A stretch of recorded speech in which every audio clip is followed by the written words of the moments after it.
Ellos no se callaron y eso les da autoridad para no callarse hoy día.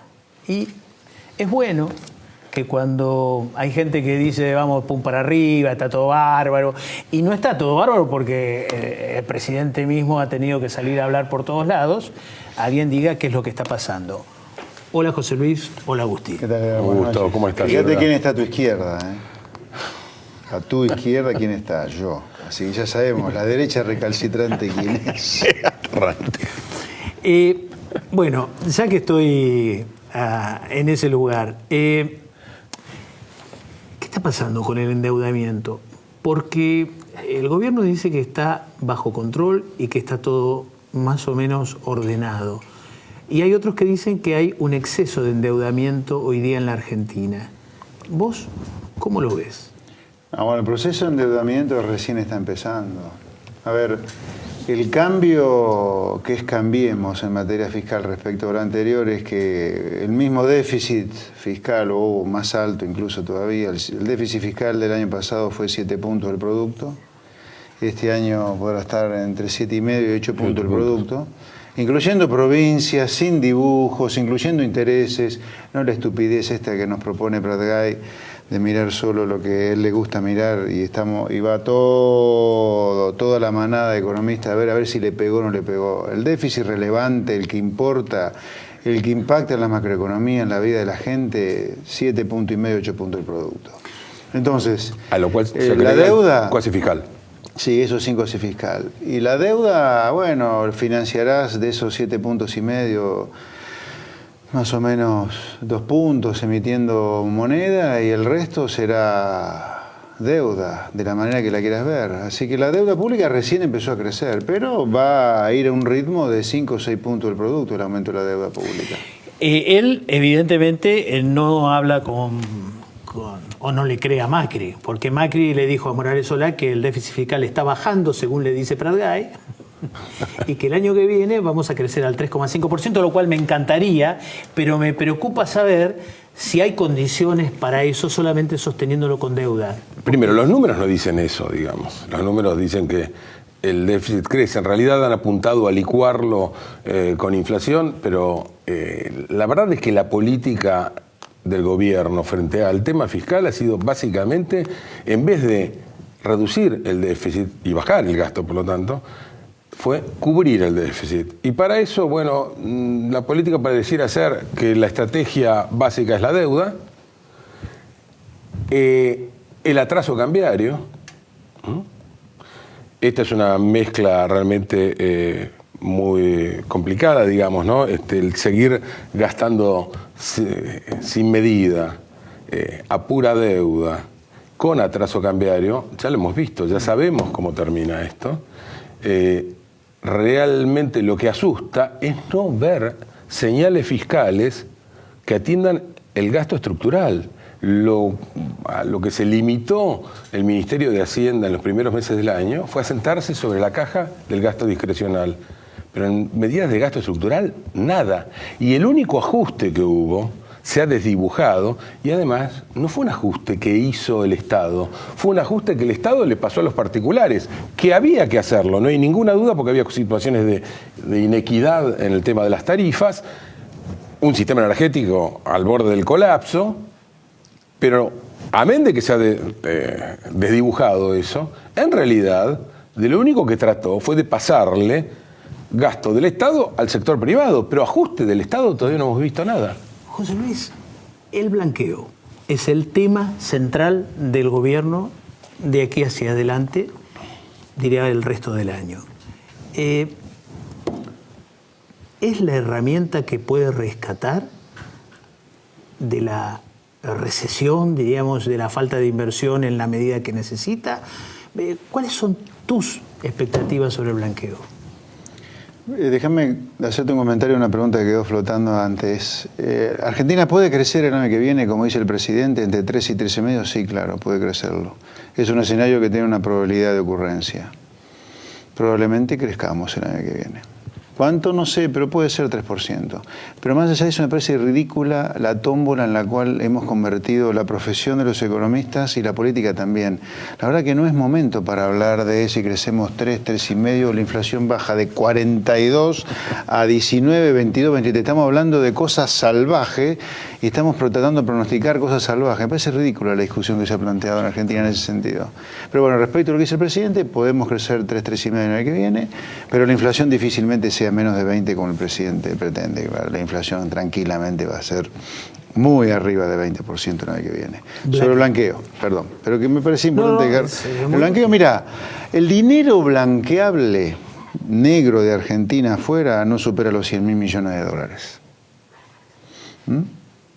Hay mucha fantasía sobre eso, como cuando Fariña dijo que se habían robado un PBI. A ver, un PBI son 500.000 millones de dólares. No tienen enterrado los delincuentes kirchneristas 500.000 millones de dólares. Tendrán el 10% de eso, que es una salvajada igual. Pero no son 500.000 millones de dólares un PBI. Esto es igual.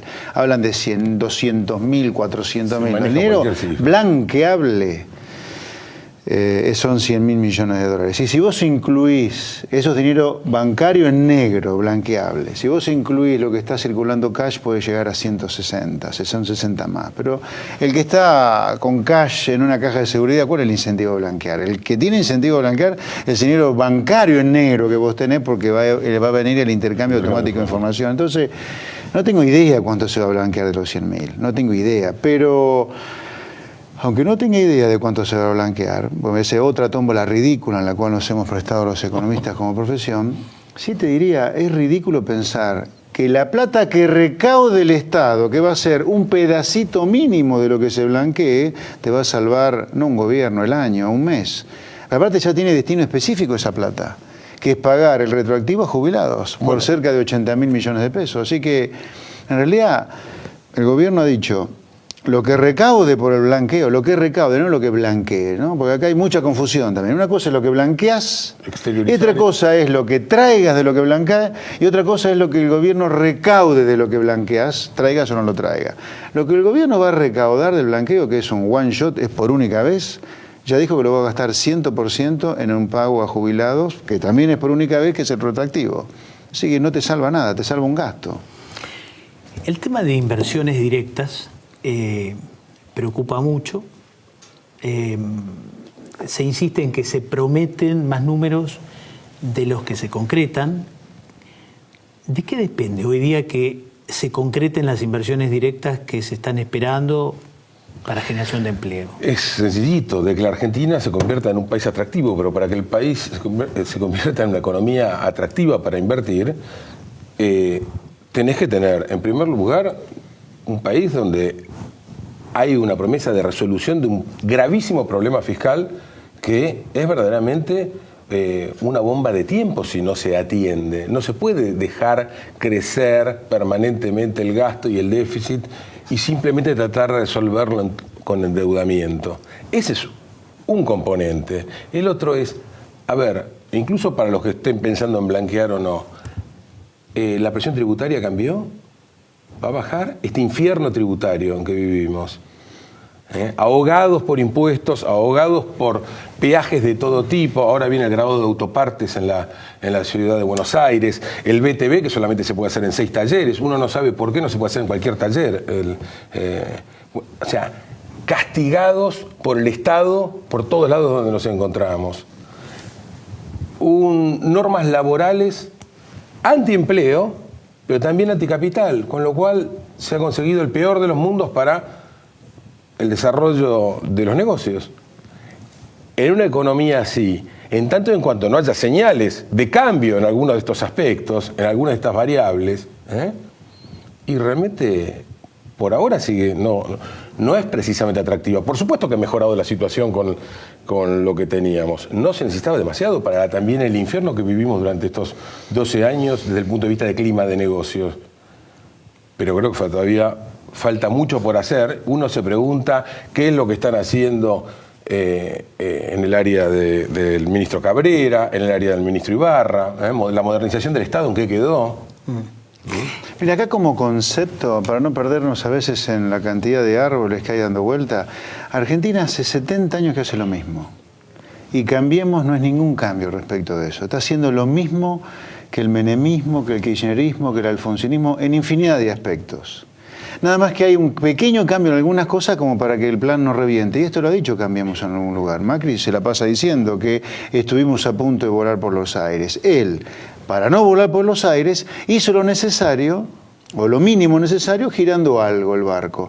Pero la esencia del barco es la misma. O sea, déficit fiscal, ya no se puede financiar más con emisión porque estaba la tasa de inflación muy alta, te habías vaciado al Banco Central, ¿qué haces? Lo financia con deuda. Pero no hay un cambio de decir, no muchachos, el déficit es insostenible, el gasto público es impagable porque la gente está sometida a una presión tributaria que lo esclaviza, y el otro vértice, que no es ningún cambio, sino seguir haciendo lo mismo, es la sustitución de importaciones. Acá no hay ningún cambio en ese sentido. Entonces, lo que ha hecho Macri es lo mismo que se viene haciendo hace 70 años, y que en los últimos 40 entró en crisis, por eso tuvimos Rodrigazo, Martínez Dios, la IPIR y 2001, girado para que aguante un tiempo, nada más que eso. Por eso los pronósticos hay que ser muy moderado, muy cuidadoso y a muy corto plazo. O sea, vos me decís, ¿puede aflojar la recesión en el segundo semestre? Sí. ¿Podemos crecer en 2017? También. Recesión. Pero no mucho más. ¿Es inevitable la recesión para bajar la inflación? ¿Estamos bajando? Porque no, hay mucho debate sobre que si estamos bajando acá, o no. ¿cómo querés que se recupere la actividad si vos tenés un Estado que cada vez ocupa más espacio? Vos tenés una mochila cada vez más grande y el mochilero cada vez más chiquito y más débil. Pero esto es muy, muy claro. Acá hay una vaca sagrada de esta nueva religión que practicamos, que es el Estado. El gasto del Estado no se toca. Y mientras no se toque, no va a haber solución para nuestros problemas porque nos absorbe todas nuestras energías. Con un gasto que representa 50 y tanto % del PBI, y el PBI incluye la economía en negro, bueno, podés darte una idea Pero además es la mentalidad de los argentinos la que tiene que cambiar. Nos rasgamos las vestiduras porque nuestros enfermos no tienen medicamentos, los discapacitados no tienen sillas de rueda, los maestros no tienen escuela, los policías no tienen chaleco antibala, pero por ejemplo, el fútbol no se toca. Entonces, yo digo, ¿nos preocupan tanto los chicos? Pasémosle los 2.500 millones que hablan para el fútbol, pasémoselo al Hospital Garrahan, porque no hay una fuente de los milagros donde sacar plata eternamente por cualquier cosa. Démoselo al Hospital Garrahan y juntemos tapitas para el fútbol. Exacto. Sobre la inflación, preguntabas antes. Mira, la inflación es un fenómeno monetario y es de los postulados más probados por la profesión económica. Eso sí, hoy el apretón monetario, el mismo apretón monetario que está bajando la inflación está bajando, la duda es cuánto, pero está bajando respecto al 4% promedio del primer semestre, salvo abril que dio 6,5%, y ese apretón monetario que te está bajando la inflación, también en el corto plazo te causa parte de la recesión. Pero no es que vos bajás la inflación por la recesión. O sea, un hecho... Una causa, el apretón monetario, provoca dos consecuencias, la baja en la inflación y parte de la recesión. Pero bueno, podés conectar, en términos de causalidad, las dos consecuencias de la misma causa. Esto es ignorancia supina de parte de la profesión y de la gente, bueno, hay que perdonarle, no tiene por qué entender economía. Superado hace rato igual. Claro, pero además está probado ya eso. Phelps. ¿Qué hubieras hecho con las tarifas? ¿Exactamente lo que se hizo? ¿Lo hubieras hecho distinto? A ver, lo que está claro es que había que hacer, algo había que hacer. Eso está claro. Todos los ministros lo sabían, porque esto hay que plantearlo, porque hoy el malo de la película es el señor Aranguren. Pero la verdad que Aranguren lo único que hizo fue poner el pecho a las balas de algo que todos sus colegas en el gabinete lo compartían en el mes de noviembre pasado y que después se corren de la foto y lo dejan solito en primera plana al señor Aranguren. Ahora, el cómo se hizo, y bueno, creo que hubo defectos de implementación. Creo que se podían, primero simular, hacer un ejercicio con lo que se estaba planteando para ver qué resultado daba, pero claramente lo que sí estaba claro era que a más consumo tenía que haber más pago. Lamentablemente, la última solución que se ha tomado desconecta totalmente el consumo de los pagos. La gente sabe que más de 400% no se va a gastar, gaste lo que gaste.